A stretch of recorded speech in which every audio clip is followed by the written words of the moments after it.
Hai teman-teman, perkenalkan nama saya Enda Nurjayanti dari Tadris IPSA, semester 2, Fakultas Sarjana dan Ilmu Pengguruan IAIN Ponorogo. Saya di sini akan mereview buku sejarah Indonesia yang berjudul Sejarah Indonesia Modern pada tahun 1200 sampai 2008. Ditulis oleh M.C. Reclefs, terbit pada bulan Desember dan tahun 2008. Tebal buku ini yaitu 866 halaman. Isi buku ini yaitu diawali dengan pembahasan masuknya Islam di bumi Nusantara yang diawali suatu rentanan waktu yang disebut oleh Reclefs sebagai Indonesia modern. Ada 3 unsur fundamental yang menurutnya telah mempersatukan periode tersebut sebagai sebuah unit sejarah yang padu. Yang pertama adalah unsur kebudayaan dan agama. Islam di Indonesia dimulai pada tahun sekitar 1200 yang berlanjut hingga hari ini. Dan yang kedua adalah unsur topik, saling pengaruh antara orang Indonesia dengan orang Barat yang dimulai kurang lebih pada tahun 1500 dan masih berlanjut. Yang ketiga adalah historiografi, sumber-sumber primer sepanjang periode ditulis hampir secara eksklusif dalam bahasa-bahasa Indonesia. Gelombang kedua modernisasi Nusantara adalah masuknya bangsa-bangsa Eropa, terutama Portugis dan Belanda.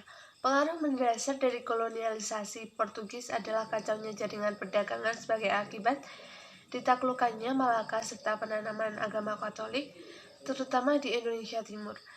Kebrutalan kaum kolonial kian menjadi-jadi ketika korporasi Belanda melakukan persaingan keras untuk memperebutkan rempah-rempah. Utamanya pada era tahun 1600 sampai 800 terjadi perlawanan militer secara habis-habisan dari kerajaan-kerajaan Nusantara pada Belanda. Masa pertempuran 2 abad ini sangat diwarnai kompleksitas konfigurasi politik, intrik-intrik politik dan persengkongkolan di lingkungan istana, sehingga kekuatan Nusantara tidak sepenuhnya cukup kokoh untuk segera mengusir kolonial. Pada perkembangan awal abad 19, Reclefs menandai proses pembentukan negara-negara jajahan oleh kaum kolonial sebab pada proses 2 abad sebelumnya adalah proses hegemoni. Model negara jajahan diformulasikan oleh VOC adalah sistem presidensial, yakni VOC mendelegasikan kekuasaan lokal pada residen dan bupati. Dengan sistem ini, kekuasaan VOC efektif sebab dengan keterbatasan masukan dan defisit anggaran, VOC dapat tetap berkuasa. Untuk menutup kekurangan finansial, pemerintah kolonial Belanda menerapkan program tanam paksa. Melalui program ini, Belanda meraih keuntungan yang besar. Anggaran belanja kolonial Belanda sudah berimbang dengan hutang lama VOC yang telah dilunaskan. Waktu terus bergulir, angka tahun menunjukkan 1900-an. Pada awal abad 20 ini, Reclefs menyebut sebagai era awal munculnya konsepsi tentang Indonesia. Pemerintah Belanda mulai menerapkan kebijakan yang dikenal dengan politik etis. Hal ini terjadi karena Eropa sendiri sedang dilanda gagasan liberalisme, yakni semangat pembebasan. Novel Machiavelli yang mengkritik habis kejam Hindia Belanda mulai menjadi preferensi penting bagi pegawai kolonial. Fakta lain juga dapat kita temui dalam artikel yang ditulis oleh Van Deventer yang menyatakan bahwa negeri Belanda berhutang pada bangsa Indonesia. Realisasi politik etis adalah dibukanya pendidikan utama golongan oleh Gubernur Jenderal Van Heut. Dampak dari politik etis ini memang melahirkan model perjuangan tersendiri tentang kemerdekaan dari Belanda, yakni format perjuangan yang lebih modern, misalnya saja melalui gaya parlementaran maupun kampanye gagasan dan ideologi sebagai surat kabar yang diterbitkan sendiri oleh para tokoh nasionalis, serta pembentukan serikat-serikat organisasi sosial politik. Dan menggunakan cara ini setengah abad dilampaui oleh para pejuang nasionalis untuk mendapatkan kemerdekaan. Sampai pada akhirnya waktu yang ditunggu itu tiba, yakni sebuah pernyataan kemerdekaan. 5 tahun awal sejak kemerdekaan Indonesia, Wycliffe pada masa 5 tahun kedua sejak kemerdekaan, saat Indonesia memasuki fase percobaan demokrasi, dengan panggung politik nasional diwarnai dengan pertikaian politik nasional, pergantian kabinet dan militer.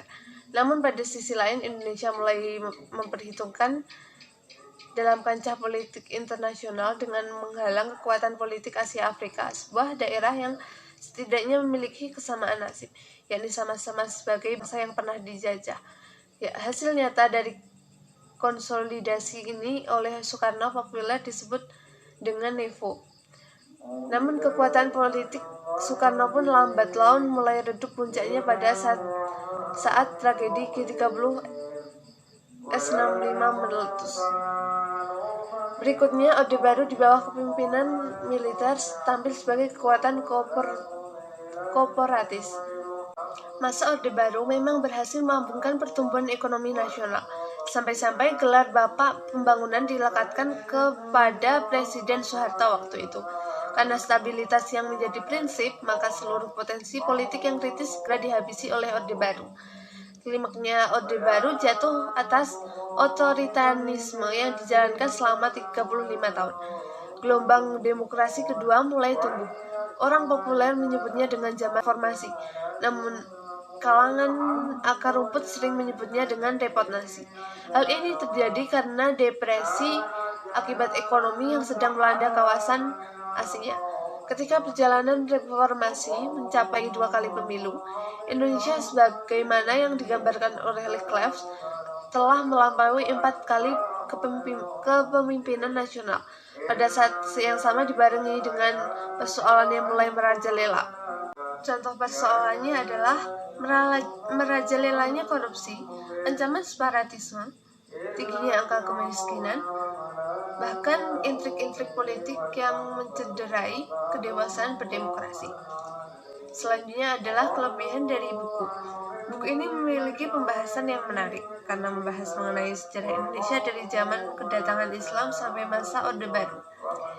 Penekanan seluruh isi buku ini adalah pada sejarah Indonesia, baik cerita sejarah politik maupun perkembangan sosial, budaya, dan ekonomi yang dibahas di dalamnya. Buku ini sangat baik untuk para mahasiswa yang ingin mendalami sejarah Indonesia. Buku ini juga disusun secara kronologis sehingga mempermudah pembaca dalam memahami isi buku. Dan kelemahannya adalah buku ini merupakan buku hasil terjemah dari buku. Kekurangan dari buku ini adalah buku ini merupakan buku hasil terjemah dari buku yang berjudul History of Indonesia, sehingga penggunaan kata terkadang susah untuk dimengerti. Sekian dari saya, apabila ada kurang lebihnya saya mohon maaf. Billahi taufiq wal hidayah. Wassalamualaikum warahmatullahi wabarakatuh.